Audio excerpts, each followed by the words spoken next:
we can learn more about the women joining us next Friday, coming up this next Friday on February 14th from 9 a.m. to 5 p.m. Eastern Standard Time. We have Audacity 2025, our third annual virtual Women's Empowerment Conference. So we are super excited to be back again this year. This was, we thought was going to be a one-time thing, and we got such a great response and great reception from the women involved that we are doing it again. And it looks like I'm not going to be able to go live on Insta, which is a bummer. It's just not cooperating, but that's all right. If you're here, that's great. And I am going to share a little bit. We may have someone join us, maybe not. We'll see what happens. But just wanted to talk to you about a few of the things that we really promote at the summit. So one of our themes is the art of being audacious. So kind of what that means is that, there are a lot of women out there that are just kind of one bold move away from stepping into really where they want to be, whether it's in a project, something in their life, something that feels hard and they're feeling some resistance around it, not really sure where to go. And they likely don't have a lot of support in their immediate circle of people to help support that. And we try to fill that gap at Audacity. So we are a niche media women's company. And what we do is we help women sort of birth their creative projects. We have incubators. We hold events like Audacity 2025, and we network with a lot of women who are doing bold and inspiring things. That's kind of our jam. So really the theme is about, stop playing small, start showing up fully, don't be afraid, even on social media, even going live like I'm doing right now. I don't really want to be doing this, if I'm being truthful. Don't love going live. I just don't love it, but I do it. I do it every day. I show up every day here at noon so I can spread this message, even though it feels hard and feels uncomfortable. And that's what this is about, is that, my vision is that we have something really special that we're doing. And I know in order to be able to get people to see what we're doing, I need to show up for it. So that's the space that we hold for women. If you have something that you believe that other women should see and be a part of and be inspired by, we invite you to join us. We invite you to come to the summit.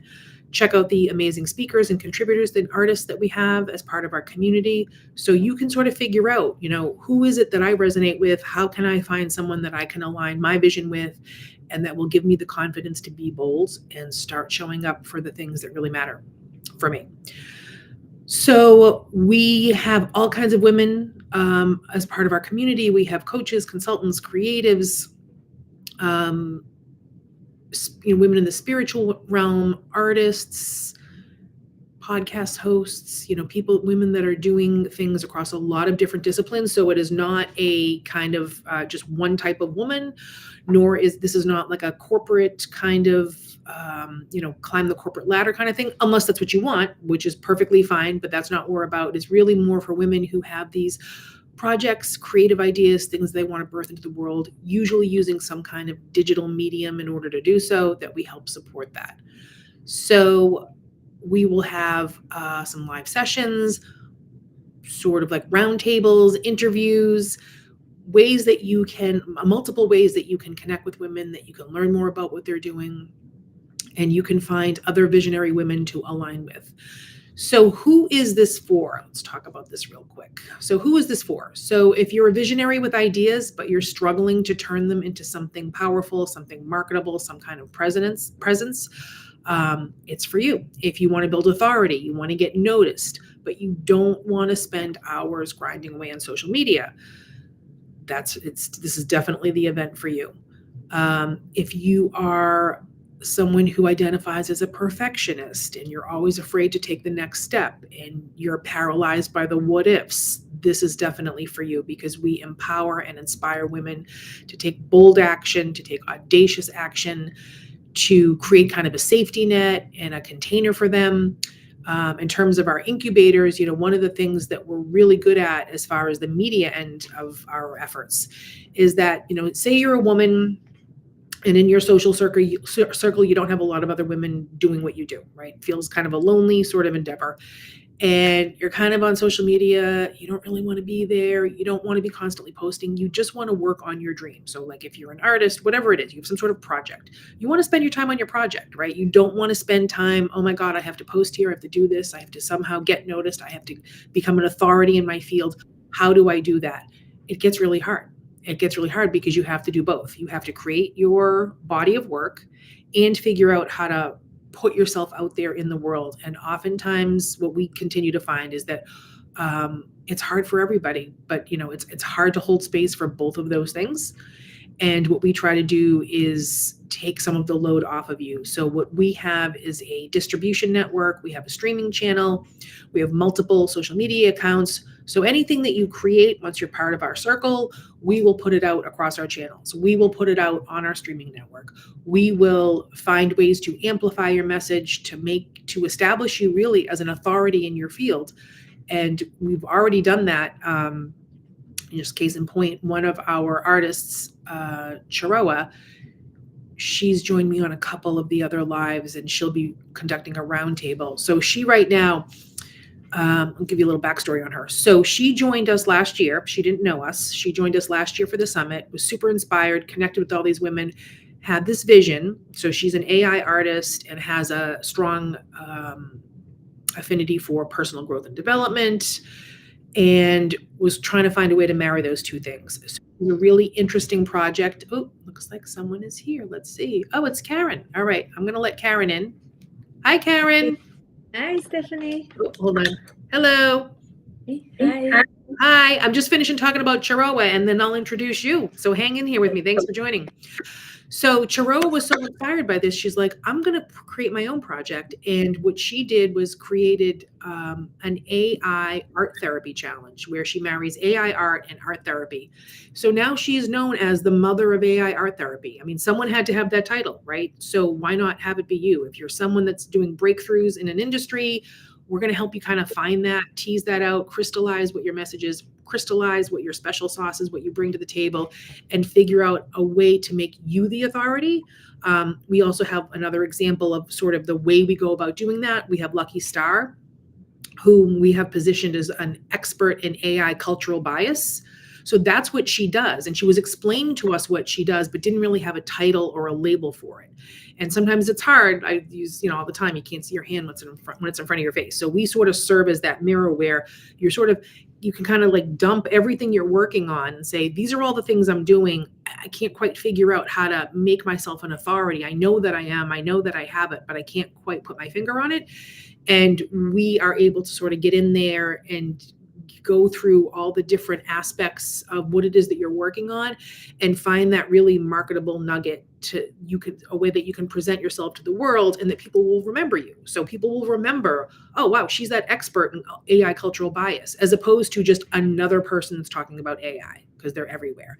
And in Chiroa's case, the mother of AI art therapy, as opposed to just another person talking about AI art. And here we go in the case of Karen. Karen is a women's health expert, but there are lots of women health experts. So what is it that makes Karen special? And I will let you talk about a little bit about what makes you special, because you are special and different from, your average women's health coach. Thank you so much, Stephanie, for introducing me in that way. So yeah, I don't know pressure. If I'm special. yeah. Now I'm really under pressure. So no, not at all. We're just chatting. I think we are all special. And I started with nutrition. I did studies in nutrition. I'm a nutritionist in traditional medicine, Chinese medicine, and I'm also a health coach. And I think what makes me special is that I followed this path my way over 10 years ago, and I discovered that it's not only about nutrition, how to choose your your food and your stuff, how you do it. It's also about your courage, how you do that, really the courage to step into on a new way. And then the second step is the boldness. I love these two words in English because in German, I'm native Swiss, we don't have this differentiation. So really, I want to talk in next week, the 14th of February, about courage and boldness. I think it's more in health coaching and in nutritionists. It's always about nutrition. It's about hard facts, but I think the main keys are the soft facts, and that I want to discover with the audience. What do you need really to step into a new a new being, to really be your best self, how we say so often. It's not only a nutrition list. It's really to be courageous, to say, okay, what do I need? And that's it's really a lot of soft skill, a lot of psychology. Mhm. And the last few years, I really discovered that working in these fields, also with inner child, working with stress release therapy, this is something which really helped me and helps my clients in personal health coaching. And suddenly, like you said, I'm a women specialist. I think my field is mostly in menopausal. I work with menopausal women. So this is really the field I want to sneak in, and I want to show the audience, okay, where can you really put your focus on? And I know a couple of things that you have that's special is that you really, I like that you focus on the word vitality, because I think oftentimes women health coaches, they position themselves just sort of in the health aspect, and okay, and then it just becomes like, am I healthy or not healthy? Where vitality just is a whole new dimension of health, where it is, superior health, really. It's not just, oh, I'm healthy. I don't have to go to the doctor a lot. I don't get sick a lot. There's a big difference between being healthy and being vital. Can you talk a little bit more about that?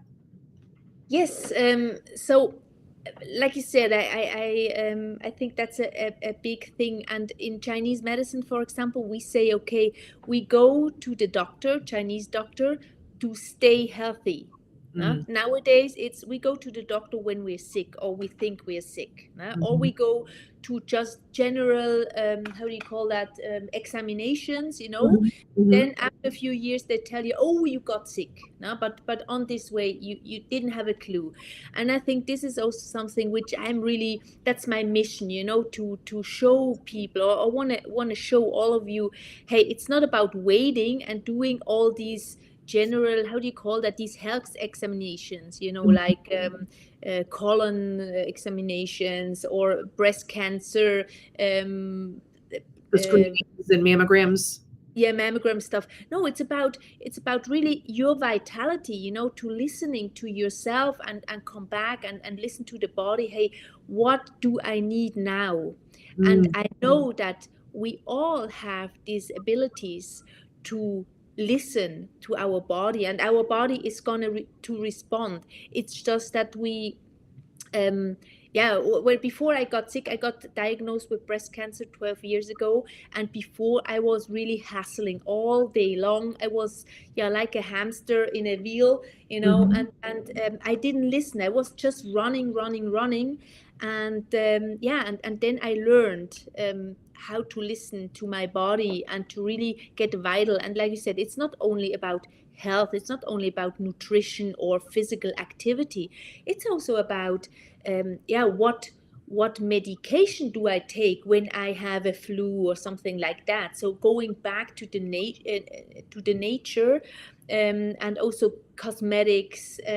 When I clean with stuff, I don't clean anymore with really hard stuff. I really use essential oils or um, um, vinegar, stuff like that. So I think this is, yeah, I think this is really the big word of vitality. Really, to be vital, to be um, um, to know, to be aware. Where do I have the different point to really to stay vital and to stay healthy. Yeah, and that's a huge departure. So I mean, certainly here in the United States, on how we approach healthcare, which is really about going when you're sick or screening to make sure you don't have problems, and it's very reactive instead of a proactive process. So for women attending the summit, what can we expect from your talk? What kinds of things are you going to be talking about? Yes, I want to talk about your courage and your boldness. I want to talk about okay, what brings you when you have a name, when you want to do something, that's really courageous often, Mm, so what does it take it really to take the next step, the first step, this mhm, is something we often do, and we try hard, and then there is a moment where we lose passion, or we lose interest, or we don't know anymore, okay, how can we follow, or there are other people telling us, oh, do it this way or that way. So mhm, I want to show the next step. Okay, what does it mean to really stay in your boldness, to really um, live your own rhythm. That's mhm, also a lot what I'm talking about, to feel your own rhythm, to live your own rhythm without looking right or left. um, yeah, to learn about your needs and your body, mhm, and yeah, what you really want. And I think the the menopausal transition time is a great time for that. It starts already with about 40, or mhm. even before 40, because this is transition time, and there is a time where we really can rethink our life, basically. I love And that. Yeah. yeah, and that I want to talk about that, really to see, hey, what can I do, and am I allowed really to go my own path, even if I have family and children and whatever, and I have a work and I have a job that had nothing to do with it, but I can yeah, really proclaim for my needs. And I think this is very important these Mhm, days, that we come back to us, that we really know what we want to do, because health is really a big issue these days. And yeah, we want to live long, but not long and being sick. We want to live right, long and right. And I healthy. think, yeah, it's especially important for women because, we do tend to put ourselves last. We do tend to operate in caretaker roles. We do tend to say, okay, well, whatever's left over, I get, which oftentimes is nothing. There's no time left over to focus on yourself. So I think a lot of us become very detached from our health, from our vitality, from our well-being, which is why I think that's probably why, and again, I'm just speaking for here in the United States, there's a huge uptick in a lot of companies that are doing like healthcare screenings and special screenings that your doctor wouldn't offer. And there's people, and I'm not saying there's anything wrong with that, but it sort of just shows where people are at, or women are at mentally, where they're spending this money out of pocket to pay for all these exams and tests, because I think they know that they're not getting the best care that they can that they can get in the Western medical system. So they're going to these companies that are claiming all that, we'll do the scan, and again, I'm not talking about whether or not they're actually valid, I'm sure they are, but different scans and different tests and different things to identify these biomarkers or what have you, where certainly from your perspective and from a traditional Chinese medicine perspective, which is what you specialize in, you know, my understanding is that's not necessarily the way to go. That if you're listening to your body, right, and you know what your body needs, if you're on the right track. Is that fairly accurate? Yeah, absolutely. I mean, it's great that you have a screening, and okay, where are you situated, and for sure, when you're younger, you do these screenings, and that's great, and yeah, what's going on. But in Chinese medicine, certainly, it's about staying healthy. And I work a lot with women in one-to-one coaching, but I do also webinars or speeches. Um, about yeah, their own rhythm also in companies, because I think what companies, and there are some, the bigger companies starting really to take care of Mhm. women, especially, really to talk about their cycle, their rhythm, because we have a cycle, and we can't do the go go go all month long or all year long. So we have nature, we have also Mhm. the seasons. And this is something, I think, instead of doing all these tests and screenings, they could teach about seasonal behavior and seasonal habits, and what's important, if this is nutrition, or if this is like stress release techniques, which are really important also in winter, to go through a good Mhm. spring and summer. It always, that's like the cycle, the women's cycle. No? You have 1 month, and the same you have with the year. And I think this would be great if more and more companies would do that, and also women come back to this to this habit, to this Yeah, I program. think that there's definitely, a push for women to ignore those signs, to push through, to not honor their cycle, to not honor, wherever they are. It's that, no, it's this go, go, go. You don't have, rest is sort of, people will say things like self-care and then use that as oftentimes just an excuse to spend money. Like, oh, self-care, so I need to go pay money to get my nails done, where that's viewed as self-care, which, that it's sort of funny the way we sort of get it twisted. It's about going out and outsourcing and spending money. It's about, right, more coming inward and being able to tune into what your body needs. Is that fair to say? Right. And there was a, what is this, a professor in brain Mm-hmm. physiology. He said once, we are, especially women, now we're taking care of the family, of the children. We have a job, we have a really responsible job, and then instead of going home and just relax and sit on the sofa maybe for an hour and doing nothing, or just, now we hurry to the yoga, and then we do yoga, ashtanga yoga, whatever. So our body is always in a constant run, and certainly something, like you said. I mean, I love to do my nails. I don't do them since my son is born, about 17 years, but anyway. But I mean, I love these things, but it's always, it's consumed, no? It's the consumer behavior. We get that Right. from social media and from and whatever, but nobody is telling us until we, hey, turn it off and just sit in a corner and drink a Mm-hmm. tea. Mm-hmm. No. And this is, this is a pity. I mean, more and more people are aware of the situations, and they know, okay, it's can't go this way anymore any longer.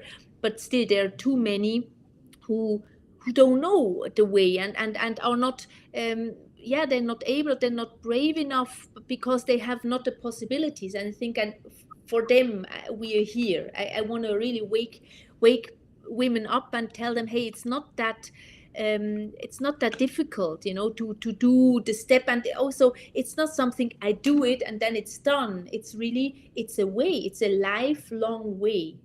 Now, I think a a lifelong lifelong, I'm sorry, what, path? Yeah. path. Yeah. So, you made me think of something. So I would imagine, what we don't want, right, is for women to come to this conclusion that this is what they need to be doing with themselves and their health when they have a health scare. You want to be proactive, not like, oh, I'm going to change my life because this thing happened. We want women to start doing it before something happens.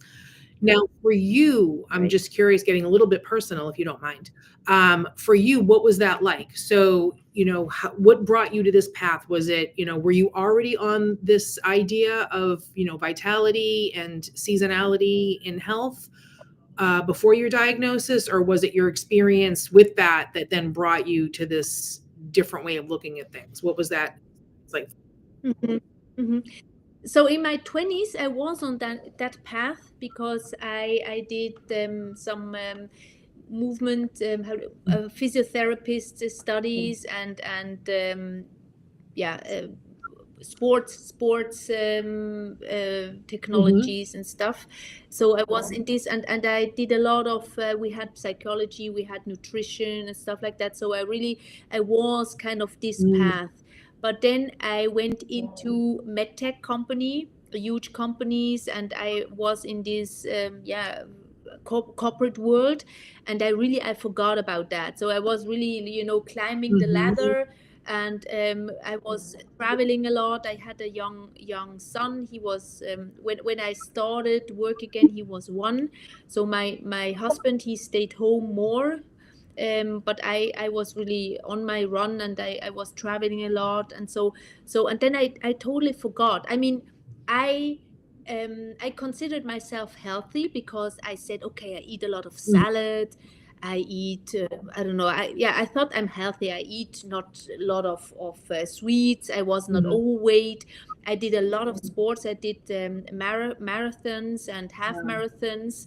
Um, and when I got diagnosed, then I realized, not in an instant, but with working, in Chinese medicine, and that's shortly before I got diagnosed, I was introduced to Mhm. TCM, traditional Chinese medicine, few years before, and then I really realized that doing hard sports and eating salad and stuff like that, that's not considered healthy.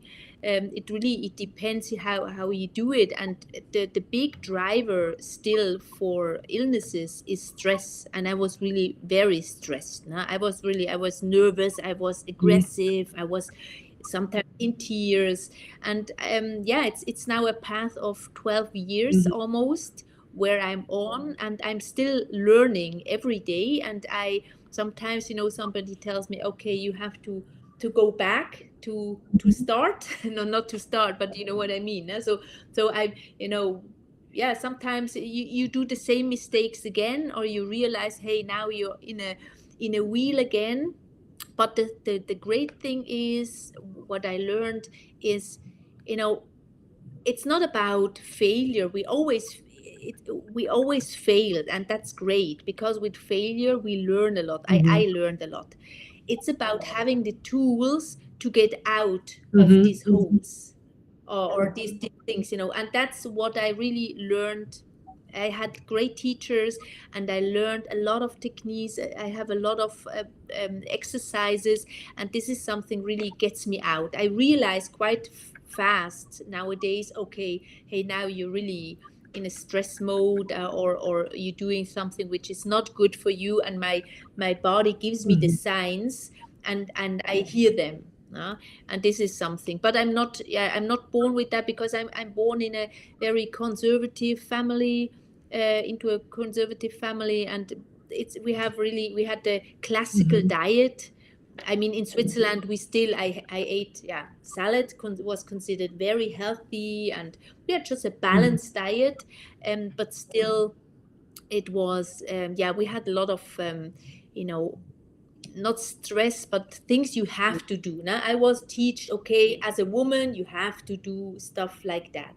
And I always try to, to really crash these Mhm. borders, but still I behaved very nice. I wanted to be a nice girl and a nice woman, and I want to Yep. please, and that's certainly something I learned, not to please Yeah, anymore. I love that. And I think that is something that women are now starting to see, the toll that that takes on the body, now that, we're hearing more about work by like Gabor Mate, like the body keeps the score, and that, good girl conditioning and how detrimental it is to women, and that we end, in a war with our own bodies, and then thinking, and I think also you brought up an interesting point about the seasonality, and that, you make it, sound so flowy, where we are sort of conditioned to believe it's like black or white, good or bad. This is good to eat. This is bad to eat. This is good exercise. This is bad exercise. As opposed to, at this time, you should be doing more of this and less of that. And then I think what happens is women get stuck. We get locked in this mindset of like, I'm being bad. I ate bad things, or I did not exercise the right way. And then we get negative, and then you sort of you get stuck and you can't find a way out. Whereas I feel like your approach really helps, that flow of, it's not a matter of black and white thinking. There is good things and bad things, and times that you should be doing things and times that you shouldn't. But really, the more important thing is keeping your stress levels low, honoring what your body's telling you, which actually brings me to a question maybe you can answer is, or maybe you will be answering at the summit. If you're a woman out there who is new to all of this, and the whole idea of like listening to your body doesn't even make sense. Like, I don't know how to listen to my body, because a lot of us are very disembodied. We're not in touch with ourselves at all and the sensations that we have. What's something, can you give some kind of a quick tip or something you can recommend, or talk a little bit about, maybe if you're going to be talking about that at the summit, about how to start that process.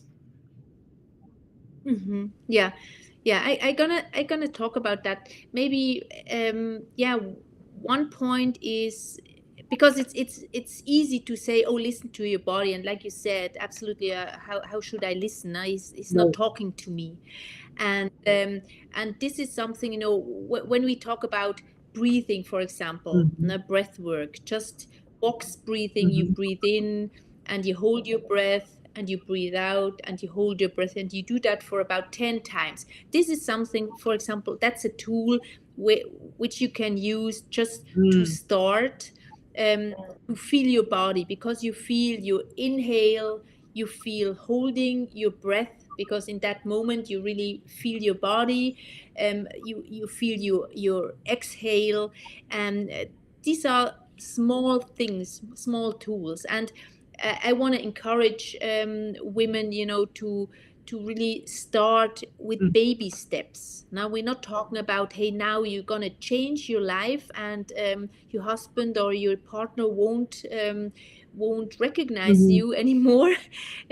It's really about soft skills, really to, yeah, maybe at the beginning nobody is gonna feel or see it. Also, it's really about Mm. myself, how to do it. And breathing, or going out, for example, just with nothing in the ears, no hand, no mobile phone, no earplugs, just going out, whether in the nature or just around the house, and just feeling your steps, or minding your steps. You really, you see, okay, how do you walk, just that's Mhm. mindfulness. This is something where you I can love that. start with. Thank you. Well, I don't want to take up too much of your time. I thank you for joining me. I'll do a quick little recap for anyone that's coming in late, and then we'll wrap up.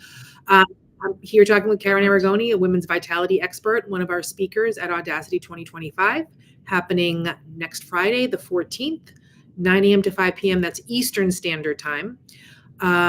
If you want to grab a ticket, you can get one at audacityhq.com, and you'll get a chance to hear Karen as well as all of the other amazing, inspiring women that we have in our lineup. So, anything else before we go? I'm thrilled to be with you, and yeah, Awesome. see you all there. Thank you Thank so you so much. much.